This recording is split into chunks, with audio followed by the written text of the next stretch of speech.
Do I start?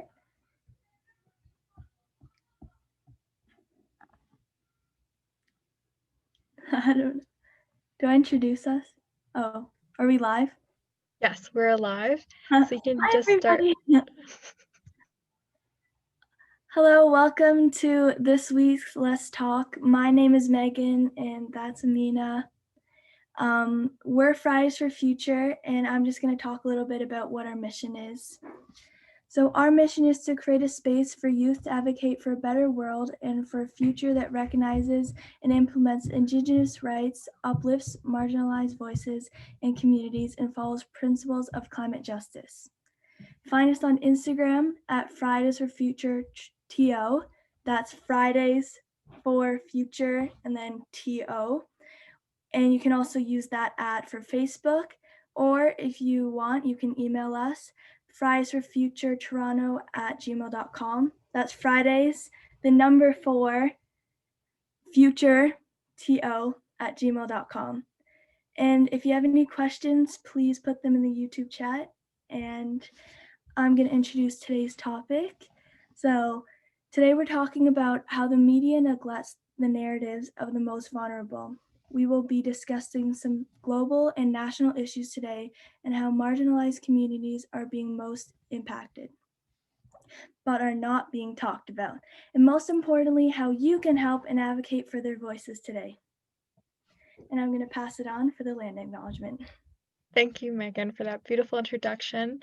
We're happy to be here, and something that's very important to us in our weekly lives is that we do a land acknowledgement and we recognize the space that we're occupying.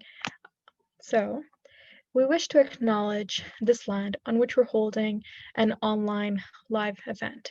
For thousands of years, it has been the traditional land of the Huron-Wendat, the Seneca, the Haudenosaunee, the Anishinaabe, and most recently the Mississaugas of the Credit River. Today, this meeting place is still home to many Indigenous peoples from across Turtle Island, and we're very grateful to have the opportunity to work on this land.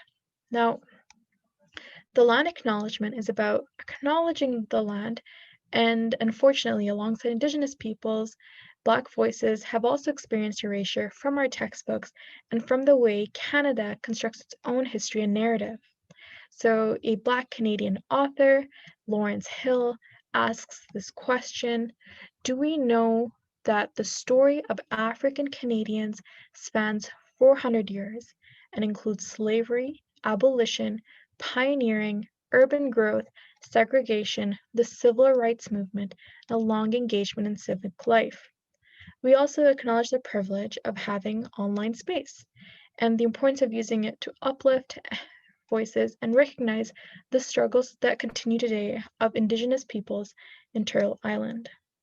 So now we'll go on to our questions. We use the same land acknowledgement as we move from one Friday to another, but it's also important for us to kind of reflect on the same things we're saying, but how do we apply them to our lives today, and what are some ways we can go beyond these statements?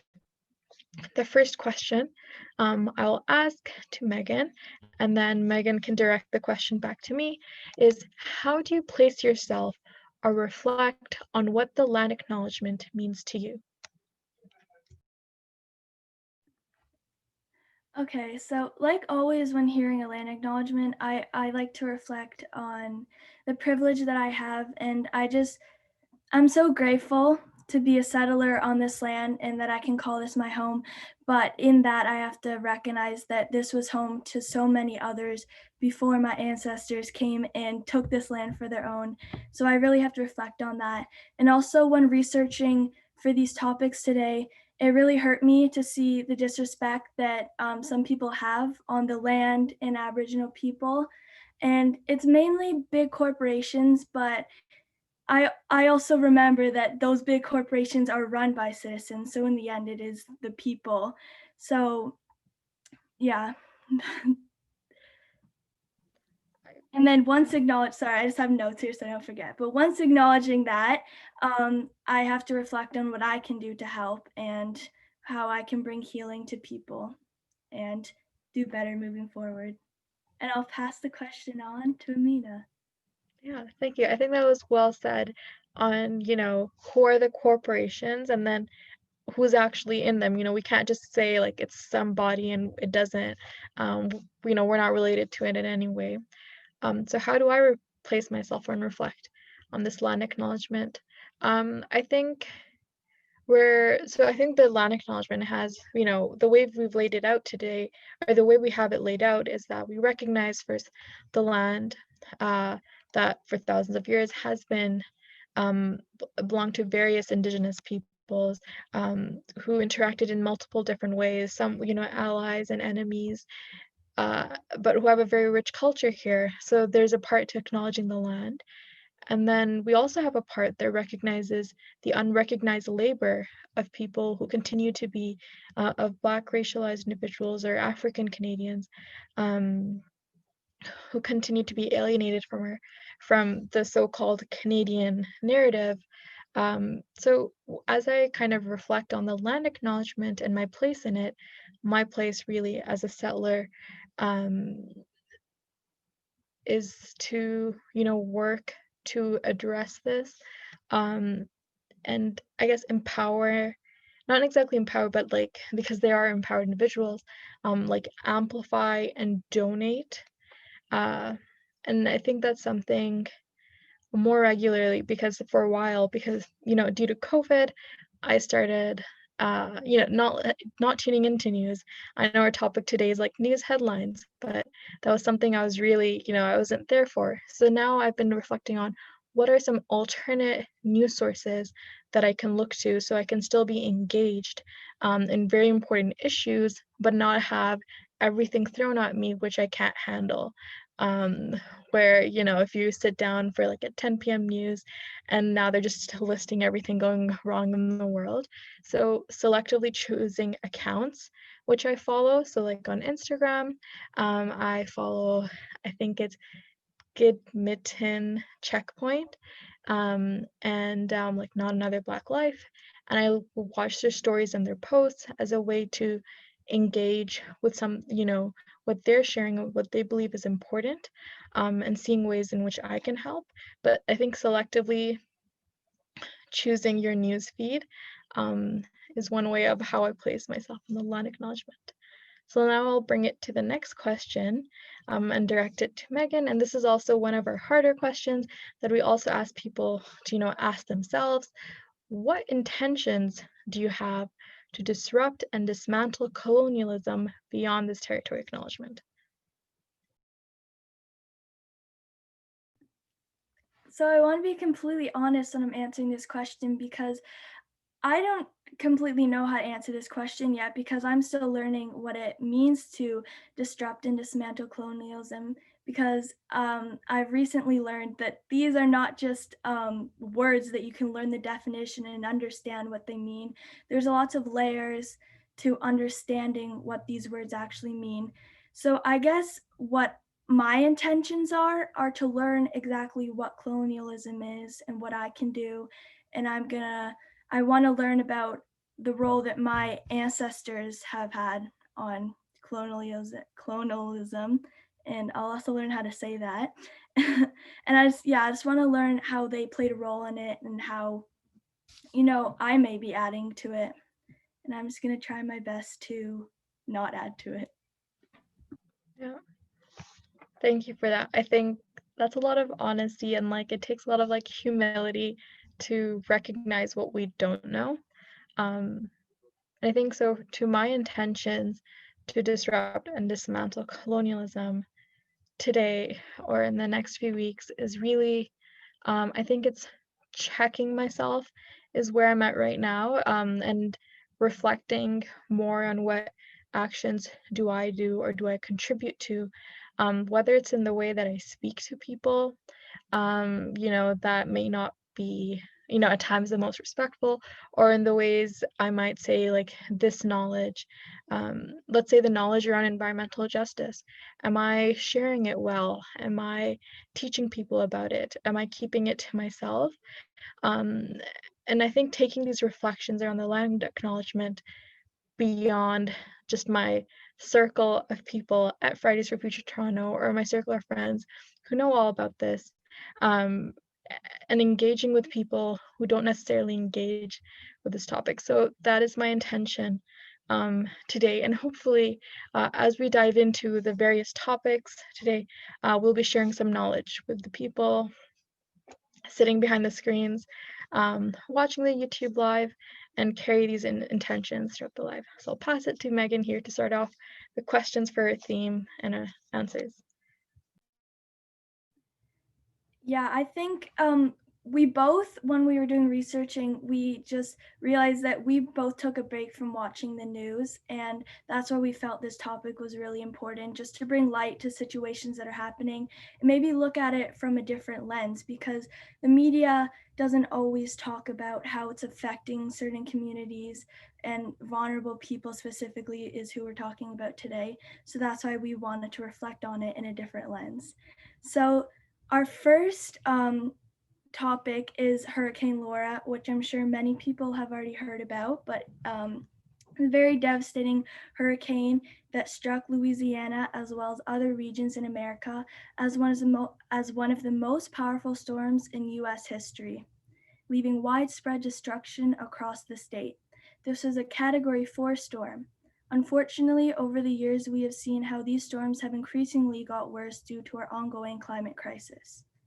This storm was not caused by climate change, because hurricanes are expected during this time in America, but climate change made the storm increasingly worse. A study by researchers at the University of Wisconsin and the National Oceanic and Atmospheric Administration found that hurricanes, typhoons, and tropical cyclones worldwide are becoming stronger and more deadly as the globe warms.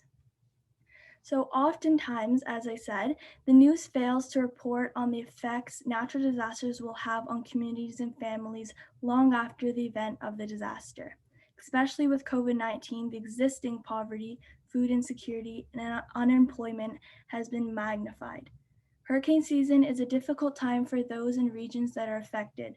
When a hurricane threatens an area, oftentimes voluntarily or mandatory evacuation orders are put in place.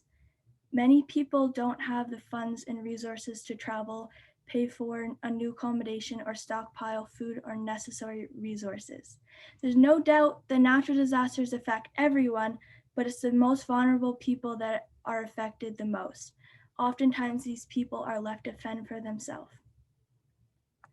And I have a direct quote from Adrienne Block, managing attorney for Earth Justice's fossil fuel program. And when I read this, I thought it was very interesting, and I think it really encapsulates everything that we're trying to get across today. So she said, "This disaster is compounded by three intersecting crises facing America." Of course, they face Canada as well as many other countries. COVID-19, the climate crisis, and environmental and structural racism. Each of these crises disproportionately impacts communities of color and low-income communities and exacerbates existing economic and racial inequities.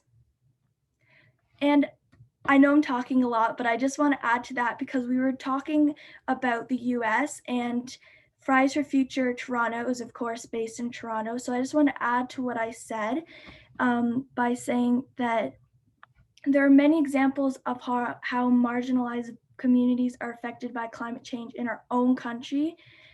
And the extreme winters and hot summers due to climate change affect homeless people as well as other vulnerable people in our city and across the country. So just keep that in mind as the cold winter months approach, that there will be some people in your community that are fighting to stay warm, is fighting to stay fed. So that might be something you want to look into if you want to help those people out on your own time. And lastly, our thoughts and prayers go out to the lives that were lost and the families affected, especially those most vulnerable. And that being said, I'll pass it on to Aminah to talk about another crisis that unfortunately faced somewhere in the world. Yeah. Thank you, Megan. I think you really acknowledging who are the people who are most impacted. Um, and this is something again, it's not in our script. We talked about this a bit before, but how um, when someone from the white community, if they need something, then it's seen as, it's like it's a general issue. So it could be an environmental issue, it could be a homelessness issue, it could be a poverty issue.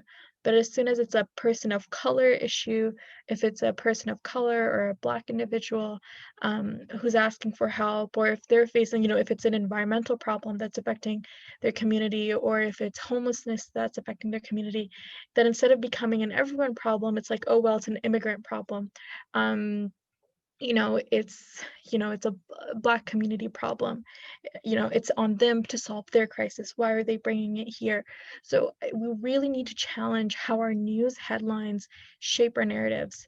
When we have Black Lives Matter going, like the movement, which has been for a very long time. By a very long time, I mean, when ships, brought people over to work on the land for, no pay and took advantage of the labor. So essentially slavery, where it's been like, these lives matter, right? So I think we really need to reflect on and our news headlines. What are we seeing? What are we reading? Why is it that it's just this community's problem now? And yeah, okay, and when it comes to donation, I might donate a little to that community, but people and governments don't see it as an everyone problem, right? Um, Governments don't, they think of it, oh, I'm putting some money into empowering immigrant communities, but and that's, it's a very like a small lens. It's probably a better word out there, but it's like a very short focus. They're just focusing on this small problem. We gave some money, the problem, might be solved. But it's interesting, and it's not only interesting, it's hurtful to see how these narratives are constructed. So it's really important to also challenge this. And if anyone has more thoughts to share who are watching, can put more words to what I just said right now, or any questions you have, please share them. So now I'll talk about another side in the world. So I'm talking about Karachi, Pakistan. So my family is from Karachi, Pakistan. I do have some relatives, or quite a few relatives there.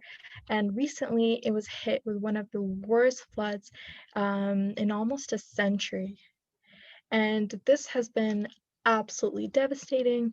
Karachi is the economic center of Pakistan, and it has led to around more than 189 Pakistani people were killed, and thousands of homes were washed away.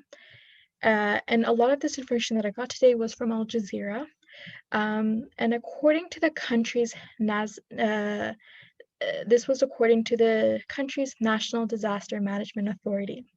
Now, how do we place the marginalized voices in the narrative? So first, I want to go to the headlines that were read and how they were not representative of exactly what everyone was facing. So, and that's also because uh, in for people won't care about Pakistan, or they won't recognize the name Karachi. They will only recognize, the country's name. They won't recognize cities' names. And that's perhaps why our news headlines are also faced, because a lot of our education is very Western centric, and even the history we learn, is focused on very specific eras, and that exclude other narratives, and that exclude people who governments and nations and communities who have contributed a ton to where we are in the world today. So these are the headlines. So Pakistan's sprawling Karachi broken by monsoon floods. Another headline is urban flooding. Who is responsible for Karachi's woes? So a lot of this, it's talking about flooding, and it covers the general idea, but rarely do we ever see who is really being impacted here. So there's a ton of poor infrastructure in Karachi. This has led to like sewer water being everywhere, and it has also led to a lack of clean drinking water. Now, in these Karachi floods, two main groups were impacted. So, a very rich neighborhood in Karachi, in the defense area, and then poor neighborhoods that, the houses are not, made with concrete. They're weaker houses that were broken down or washed away in these floods. And you see two different, both, the wealthy and the poor are put in, they have experienced the same disaster, but now the outcome is different. So there's a lack of clean drinking water for people who can't afford it. And because of that, so people who are supposed to stay at home and not, go through the sewer water to go get some clean drinking water, were now forced to, because you need clean water for cooking, for laundry, for drinking water, to take a shower. You need it for everything, right? You need water for everything. And now there are people who have to wade through the sewer water, which is filled with fecal matter, things that people can get sick by, and this is what vulnerable communities have to face. While communities that are wealthier, who are although still facing this, um, have greater access to, having clean water, to stocking up on these things. And poor communities are people who, it's like they go by daily wages almost often. You go to work, you earn some money by the end of the day, and that's, it carries you from day to day. It's not like, so that also makes it harder. So we see like a great contrast between, like, the experiences, and how something that has definitely, come about from the climate crisis, or been worsened by the climate crisis, and what impact that is having. Other things to consider is the electricity supply across the city of Karachi, um, failed and was also cut off because, uh, if any of the wires fall, that could mean, from any of the substations, that could mean, the electrocution of an entire family or of an entire community. Uh, and there have been 6 deaths so far, of people being electrocuted, because of the water, uh, across the streets. This is, a quote from predicted climate expert Imran Khalid. Due to the effect of global warming on the hydrological cycle, we will see a continued intensification of monsoons in the coming year. So what does this, we're hearing about all the things going wrong. What are things we need to reflect on? So we talk about headlines and how they don't cover vulnerable peoples and how they don't cover vulnerable people experiences, and how they paint a certain picture of, like, this situation is so complex. It's hard for a solution to come out. And yes, in Karachi, which there are a lot of poor infrastructure problems that need to be addressed. The environmental degradation is absolutely extreme, which has resulted in, there aren't like appropriate places for draining for stormwater. But the idea that every problem is, being approached as being very complex, and, the solutions can only be provided to wealthy neighborhoods, but they don't have money for other neighborhoods, all of this needs to be challenged. And because we're in a different country here in Canada, it can feel hard to kind of figure out, how do we challenge this? How do we come up with solutions? Um, so I think the first questions we can ask ourselves is, what does this say about other countries or media sources with power, and reflect on that. And this question is to kind of make you think of what sort of system or solutions are needed so that those that are less impacted by the climate crisis, who have more to give, how can they help those who are being severely impacted? What institutional structural changes do we need? So today, I don't have any petitions to sign or places to donate for Karachi, but there's something you can do. You can follow at Fridays for Future PK on Instagram and Fridays for Future Pakistan on Facebook. So I'll post that to provide support.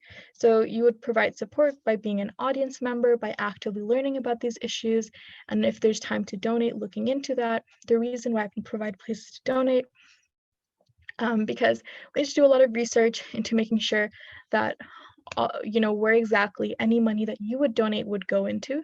And unfortunately, I haven't had the opportunity to look that far into it, so not today.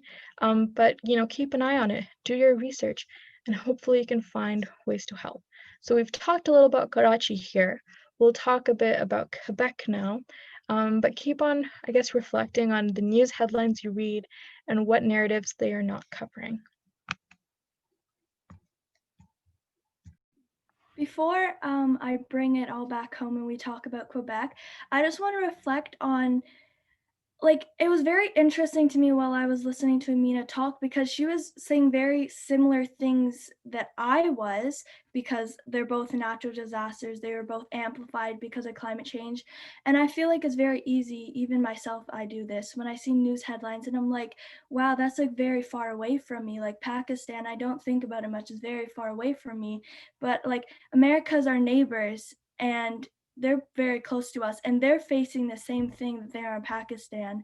And I guess what I'm trying to say is that although it may seem very far and it may seem that's not affecting you, in the end, we're all on the same planet. It's all affecting us, and it's very similar effects no matter where you are, whether you're in America, Pakistan, or any other country.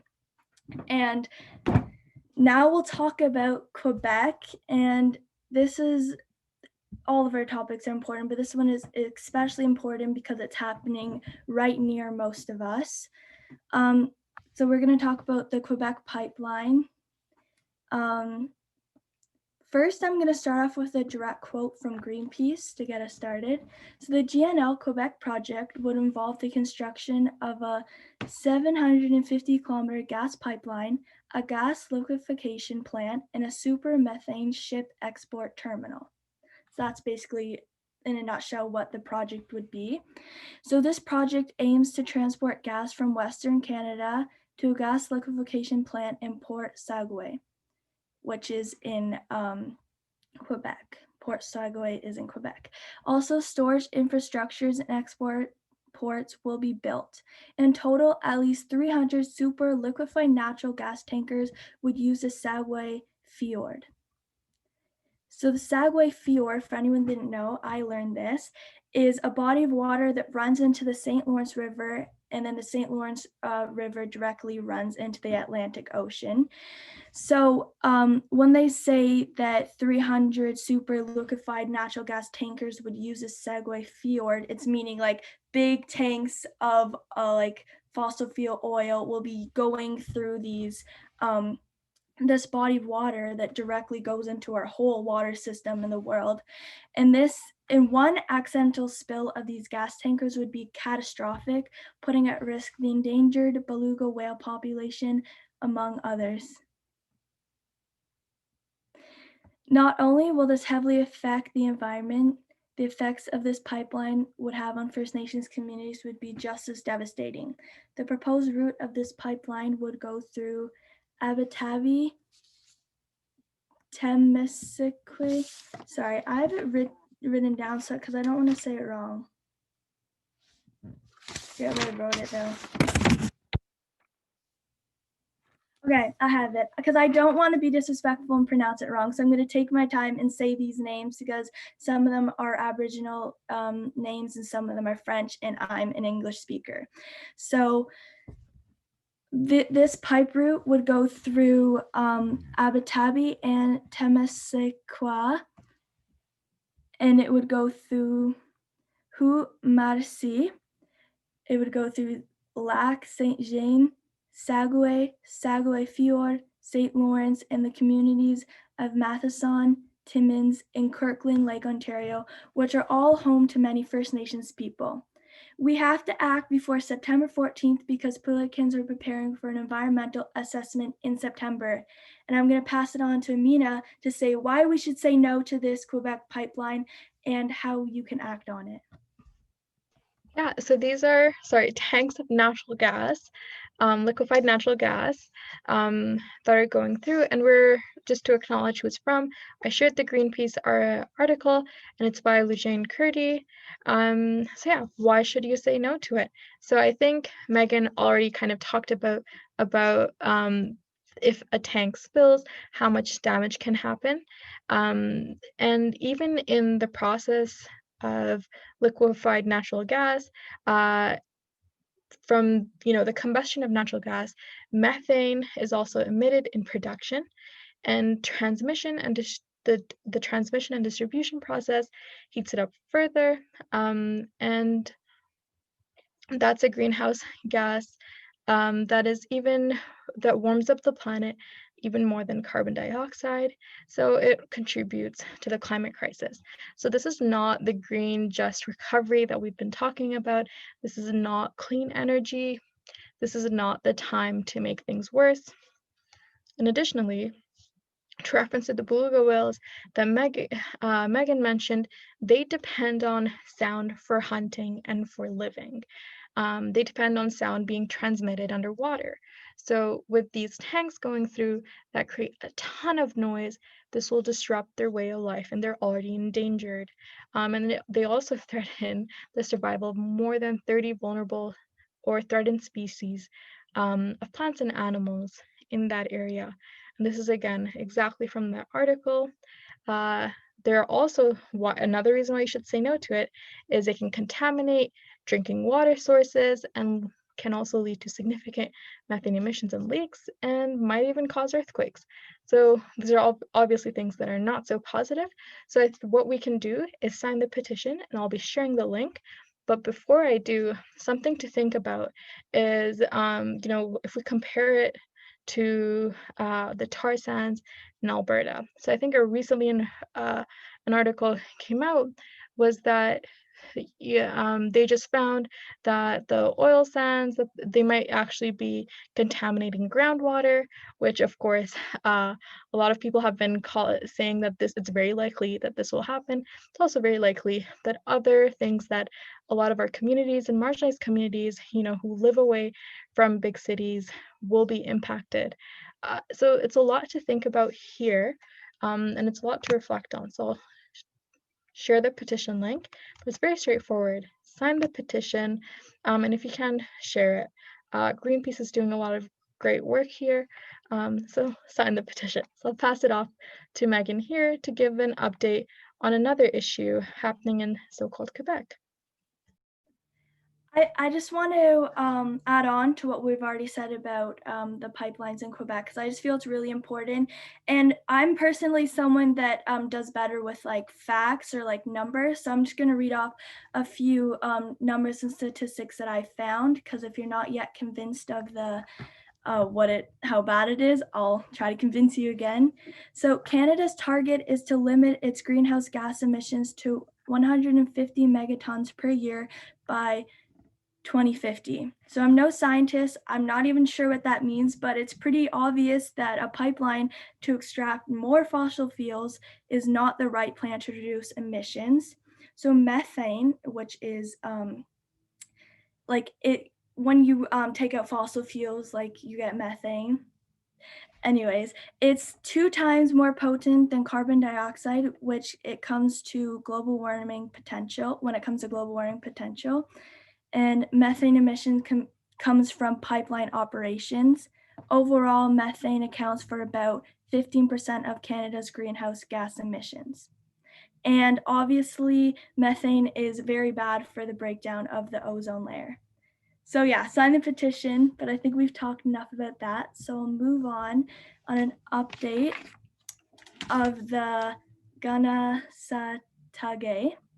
And I'm very sorry if I pronounce things wrong. I'm trying my best. So all this information is provided from a petition we will also be sharing in the YouTube comment section. A couple weeks ago, we talked about the Ronatanasasha of Ganasatage objection to the proposed archaeological digs by the municipality of Oka and Mayor Pascal Cuvilon's proposed construction of a new parish hall cultural center for the municipality de Oka. The Ranata of Ganasatage have said no to consultations were undertaken by the municipal of Oka. Consultation as well as the free prior and informed consent is required for any project that have serious long-term effects upon the human rights of Indigenous people. They have been asking for respectful, peaceful dialogue to ensure their voices and concerns are highlighted and acted upon regarding sales of lands purportedly owned by Gregoire Golan and Collins de Oka and the construction of homes. Recently, we received an update that Rai Rona Tanasasha are currently occupying the development that was created by land spectacular Gregor Golan under his company Legolans de Oka, a company that works with the municipal of Oka.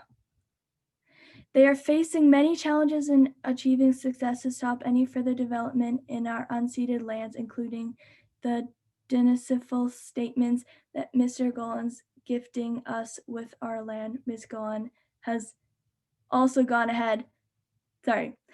Mr. Golan has also gone ahead to sell more land for housing development in spite of our attempts through a lawyer letter in November 2019 to cease selling our land. The Turtle Clan of Kaninakaka from Ganasatage has been, as I quote, therefore we are asking you to continue to share a petition and to continue building our network and our power to resist. I'm very sorry. That was very difficult for me to read. There was a lot of French names and everything. If you have no clue what I just said, like I don't really understand what I just said, make sure you check out the petition and you can read it for yourself and get a better understanding about what I said. And make sure to sign the petition. Yeah, thank you, Megan. I'm proud of you for getting through that. Sign the petition. It's a learning process here, so we're constantly learning on how we can best present this information. So I'm very proud of Megan, and I'm sure she's proud of herself for getting through that. So we've talked about our theme a bit, and I want to kind of bring what she presented back to her theme of what are the news headlines we're seeing and who are the vulnerable peoples who aren't really being acknowledged. So you've probably not heard about this a lot in the news. If you sign the petition, you'll be updated. And a lot of this doesn't seem newsworthy, so it doesn't get those news headlines. And I think that's something we also need to challenge. A lot of these local issues about, having a good consultation with the community. Um, Not consultations with low turnouts, but consultations with high turnouts from the community where they get to describe exactly how they feel, better communication. Uh, these are often not seen as issues that are worthy for being in a news headline. They're seen as being boring. So I think a lot of these issues and when you think of yourself as an activist watching this or a climate justice advocate, a lot of this is going to be boring stuff that might be difficult to read through, but we need to challenge ourselves to really educate ourselves, not on just on the big protests that get to the headlines, but also on these smaller municipal issues where indigenous peoples, so today, it was the Turtle Clan from the Ganasatage, but other communities as well who are actively working for better representation, but they're not having that big public backing. So trying our best to provide that, to advocate, to uplift even if you have not that many friends or not that many people who like your posts, sharing it is so important because there might be that one person who sees you as a person for their source of knowledge on what is going on. So share it, and really remember we need to challenge how news headlines distribute information and come up with our own ways that highlight the things that are going wrong in the world in the way that uplifts marginalized and vulnerable communities. So that kind of brings together our theme and our talk for today. We'll be moving into like a different, like a part two of the live. And this is a little bit more about the federal level and some things coming up because we have a very big climate strike. Before I get into that, we have something happening on September 23rd. So you've probably heard about this. The speech from the throne is happening.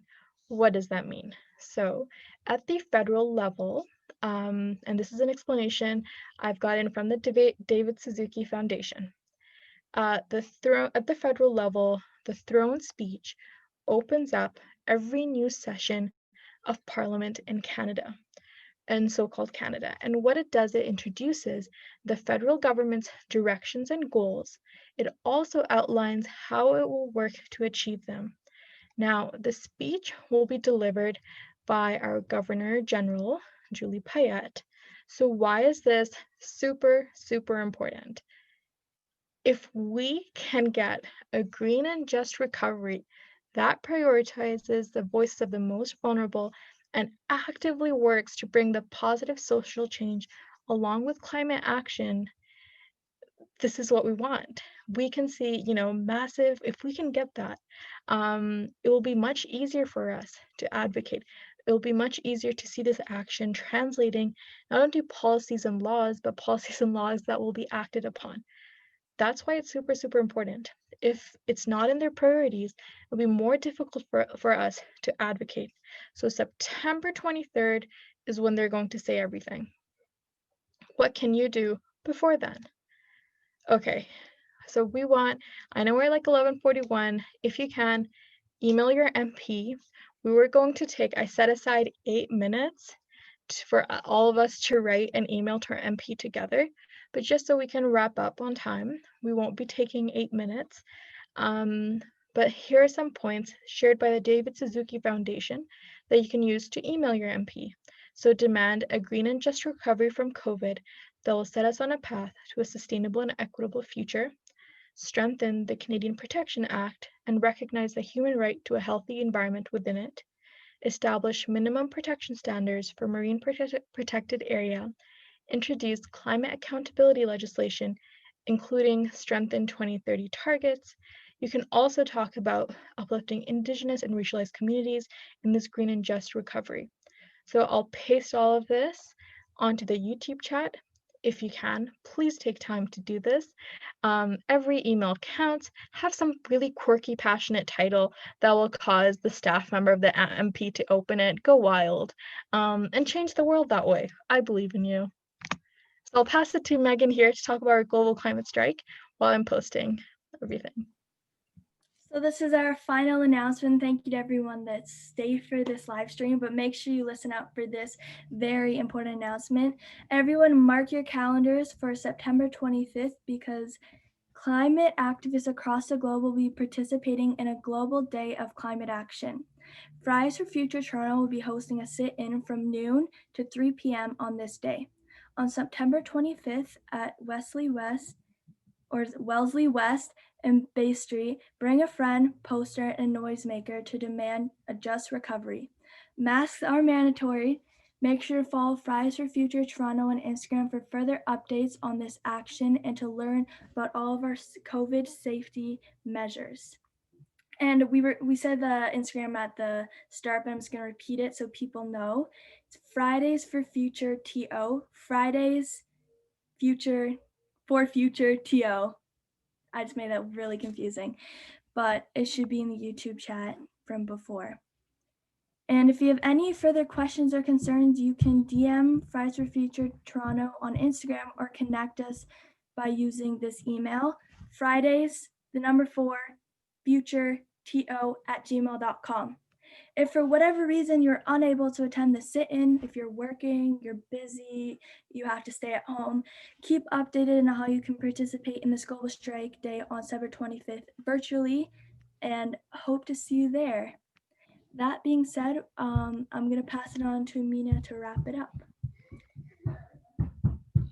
Yes, thank you for that, Megan. I was just posting a couple things people can advocate for Thank you for joining us. We also need donations to help fund our grassroots organizing and the global climate strikes. If you like seeing the marches, if you like seeing us in media, if you want to empower youth to advocate for a better future, I'll be sharing a link. If you can, please donate. We'll appreciate it. We will appreciate it so, so much. So I'll just copy and paste it. And thank you everyone for joining us today. And I'll end the live soon. Okay, bye everyone.